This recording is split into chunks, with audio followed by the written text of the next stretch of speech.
Bonjour et bienvenue à ce rendez-vous de l'information au sommaire de ce rétro-flash. Perturbations dans le système éducatif. Le SAEMS et le QSEMS ont entamé leur 5e plan d'action.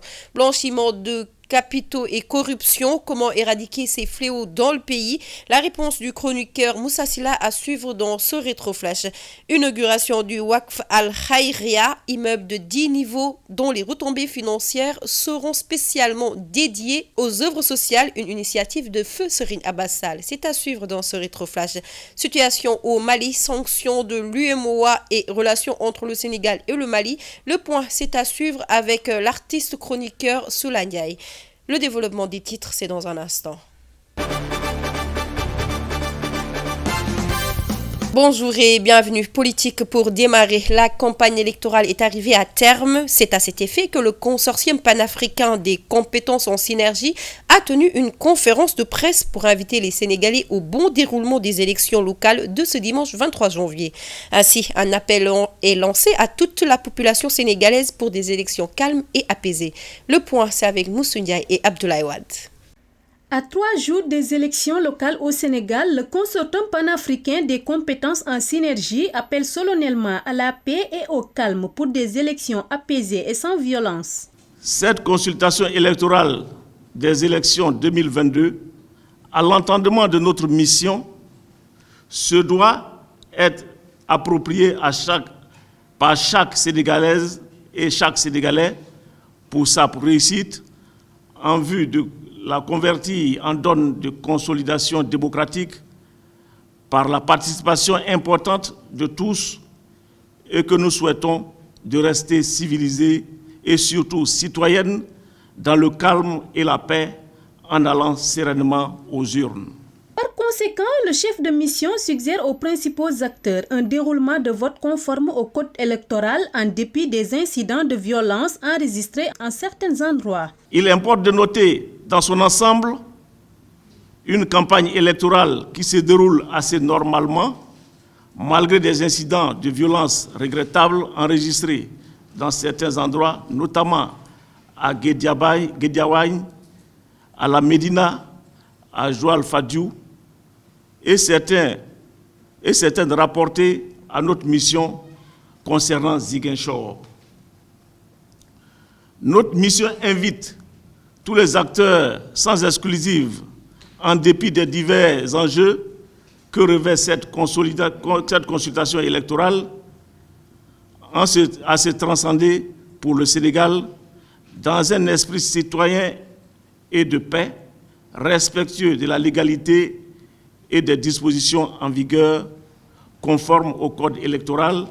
Cependant, il invite l'électorat sénégalais à ne pas oublier les exigences de la pandémie du Covid-19 et ses variantes. Et c'est ainsi qu'il les invite à respecter les mesures barrières ainsi que le port du masque. Le consortium panafricain des compétences en synergie, en abrégé CPCS, coalition d'entités et d'acteurs de la société civile africaine et de la diaspora, qui œuvrent en synergie lors des processus électoraux pour la consolidation démocratique sur le continent, avec pour socle majeur à aider à tenir le pari pour les populations que constitue la paix et la responsabilité citoyenne au service de nos États africains dans leur marche en quête ou de consolidation démocratique.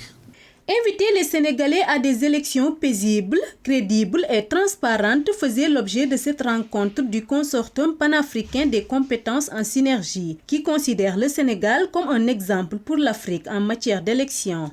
Et perturbations dans le système éducatif, le syndicat autonome des enseignants du moyen secondaire et du cadre unitaire des enseignants du moyen secondaire, le QSEMS, reviennent à la charge pour exiger la matérialisation des accords signés avec le gouvernement.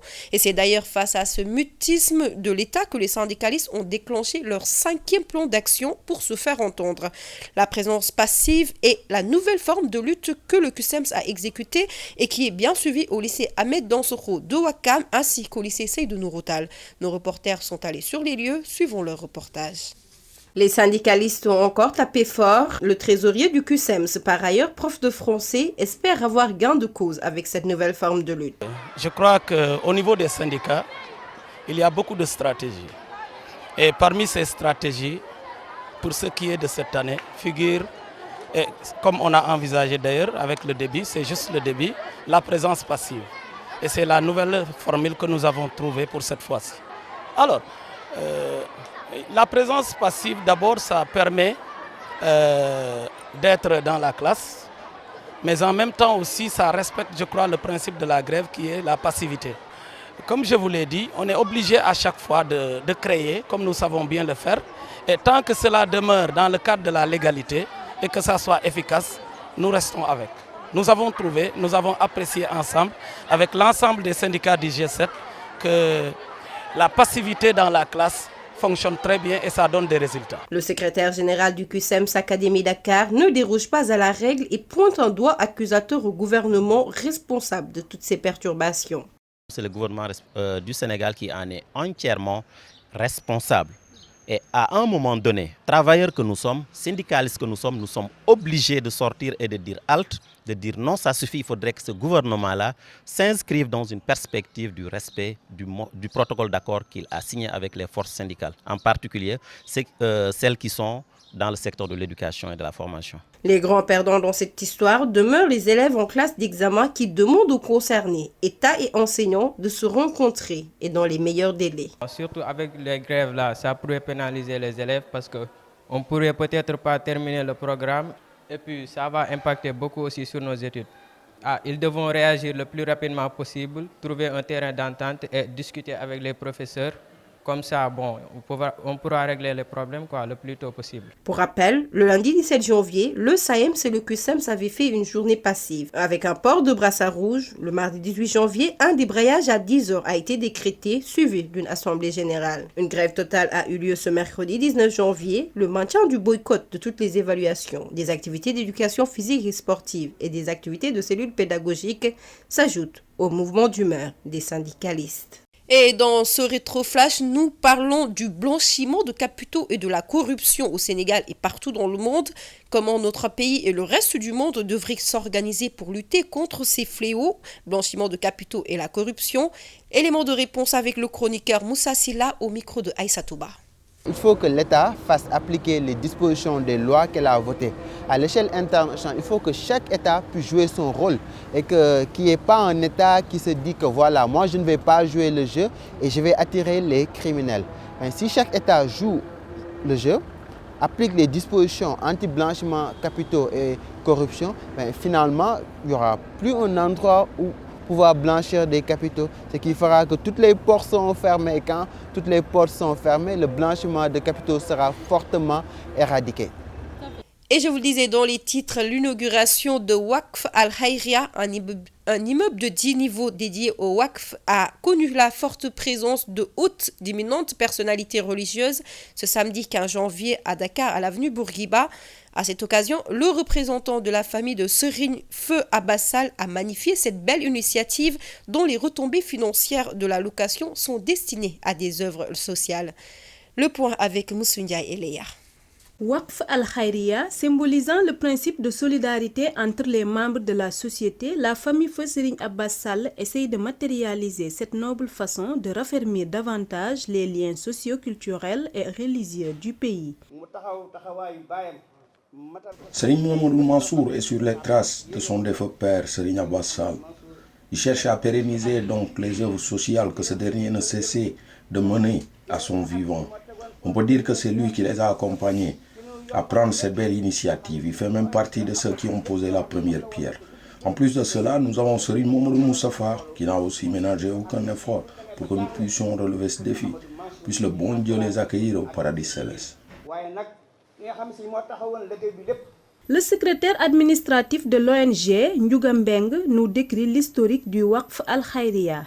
Ce Waqf Al-Khayriya a une histoire, une historique, qui prend départ à partir de ce saint homme que je viens de citer, Serigne Abbas Sall, qui, dans son temps, a construit un institut islamique d'une valeur de plus d'1 milliard et son montant qu'il avait dans sa poche, sa capitale, ne dépassait pas 100 000 francs. Donc cette vision lointaine qui consiste à faire de l'altruisme, c'est-à-dire penser aux autres, a été héritée par sa noble famille. Je veux parler de la famille de l'ONG Al Khayriya, dirigée par Dr Alimatou Sall, dont le vice-président Serigne Abdoul Fattah Sall vient de nous faire vraiment un exposé très clair de cet événement qui nous réunit aujourd'hui. Créé en 1995, les investissements de Waqf viennent juste à pérenniser les activités sociales menées par l'ONG Al Khayriya, qui consiste à construire des écoles, des mosquées, entre autres. En train de faire des œuvres humanitaires qui consistent à construire des mosquées offertes aux populations musulmanes, construire et équiper des puits pour aider un peu à l'accès à l'eau potable, construire, équiper des postes de santé en collaboration avec le ministère de la Santé et de l'Action sociale. Là, c'est le ministère qui s'occupe du côté médical et l'ONG du côté paramédical, c'est bien à préciser, qui consiste aussi à faire de l'action sociale dans toutes ses formes, c'est-à-dire venir en aide des sinistrés, venir en aide des orphelins par une prise en charge totale en construisant et équipant des orphelinats qui sont au nombre de 7 érigés par l'ONG Al Khayriya ici au Sénégal, qui polarise plus de 300 orphelins.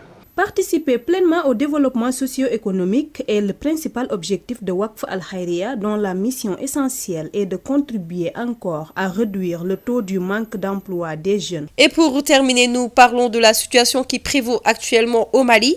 Sachez tout d'abord que c'était à l'occasion d'un sommet extraordinaire qu'il a été décidé de la fermeture des frontières terrestres et aériennes entre les pays de la CEDEAO et le Mali, et la suspension de toutes les transactions commerciales. Une situation qui a fait réagir bon nombre d'autorités et parmi elles, l'artiste chroniqueur entrepreneur Soula Ndiaye qui en fait une analyse tout en rappelant les relations fraternelles entre le Sénégal et le Mali. Suivons à cet effet ce reportage. Et pour l'activiste culturel, cette décision qui fait suite au retard pris dans la tenue des élections après une transition de 18 mois que le gouvernement malien a dénoncé interpelle tous les Africains. Cette dernière rappelle par la même occasion que le pays frère vit des moments difficiles et devrait avoir l'attention de tous. Le Mali est un pays frère. Le peuple malien sont nos amis, nos frères, nos cousins. Parce que ainsi va la vie. Les peuples se rencontrent, mais au-delà de ça, c'est un pays voisin qui mérite l'attention du monde parce que c'est un peuple qui vit actuellement une situation sociopolitique et sécuritaire vraiment dangereuse et vraiment doit comprendre une seule et unique chose, que le peuple malien a la solidarité vraiment de l'Afrique, mais surtout du Sénégal, d'où je viens, en tant qu'artiste. Cette crise au Mali affecte tous les domaines. C'est d'ailleurs pour cette raison que l'artiste lance un appel pour la paix tout en invitant tous les pays à la vigilance, car aucun pays n'est à l'abri. Mais un embargo, c'est toujours difficile pour un peuple. Et c'est de l'étouffement économique. C'est poussé indirectement même, parfois quand c'est trop soutenu, pousser un peuple à la révolte. Je pense que le peuple malien s'est fait entendre. L'artiste entrepreneur Soula Ndiaye continue toujours d'apporter son soutien aux pays voisins, mais lance également un message aux décideurs et à la population dans le but de raffermir les liens entre le Sénégal et le Mali. Bien, il y a la politique, il y a la diplomatie, il y a le peuple. Nous sommes des artistes. Nous sommes toujours aux côtés des peuples. Nous voulons identifier leurs priorités et alerter, sensibiliser, permettre aux décideurs de se rendre compte, par exemple, si une erreur est en train de se faire ou bien qu'une décision ou une situation peut créer le chaos ou bien vraiment sur le plan sanitaire, social, tout simplement perturber la vie des populations. C'est pas normal.